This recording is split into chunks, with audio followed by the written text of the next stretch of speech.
just want to take our viewers through. One man who's ecstatic today, beyond ecstatic, would be Amit Shah. This has probably been a proverbial dream for the Home Minister, because you had the likes of Arvind Kejriwal, the Aam Aadmi Party, winning right under the nose of the Bharatiya Janata Party, meeting leaders, Manoj Tiwari there, has been a Delhi leader for a very, very long time.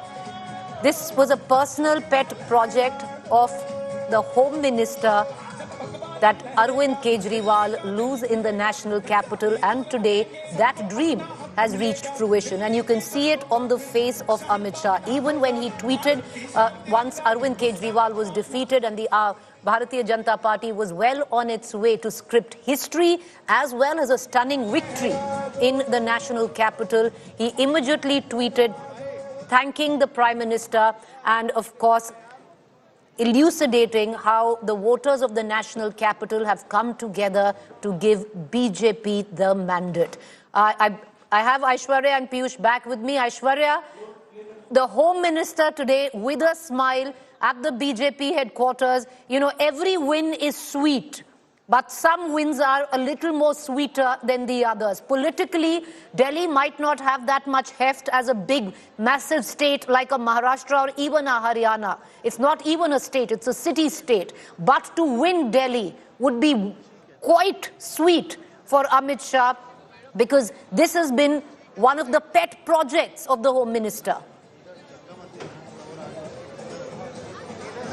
Well, Preeti, let me tell you, Home Minister Amit Shah worked in a true, backroom boy this time around. You have seen that he was on the ground, he did rallies, but he was not the face of the campaign. The face of the campaign was Prime Minister Narendra Modi, and the other people, came before Home Minister. If we speak about the presence, but he truly was the backroom boy. He made sure that anyone who wants to come, anyone who wants to leave, the way in which your ticket distribution was being done, everything was being done in consultation with Home Minister Amit Shah. The party in charge, Jay Panda, also was someone who was at the forefront, and the change in the strategy was very, very visible. We've seen that happen in Haryana, in Maharashtra, and now once again we are seeing it happening in Delhi. So they have a formula in place now. There is a method to the madness. They are now saying that it's a collective leadership, which also what it does is that if you give out 3-4 names, that all those people are fighting amongst themselves. But just to cut that down, the idea is to make sure that it is Prime Minister Modi's face. On the back of that, the promises that are being made. So the guarantee was Modi ki guarantee. That is something that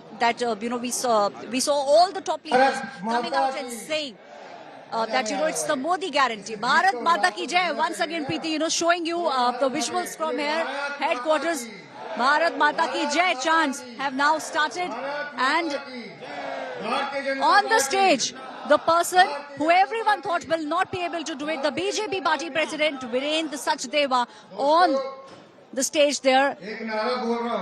And now the narebazi, the sloganeering has begun, and all of them are now waiting for Prime Minister. You are right, Aishwarya, because the men, the women on your television screen at one end, you have JP Nadda, you have Home Minister Amit Shah in the middle, and you have Nirmala Sitharaman, along with the Delhi unit this time, brewed the perfect political storm that has blown the Aam Aadmi Party out of Delhi after 2 terms, and Arvind Kejriwal taking oath as 3 times as Chief Minister, thrice over. These are the people who've made it happen, and this win will be sweet, viewers.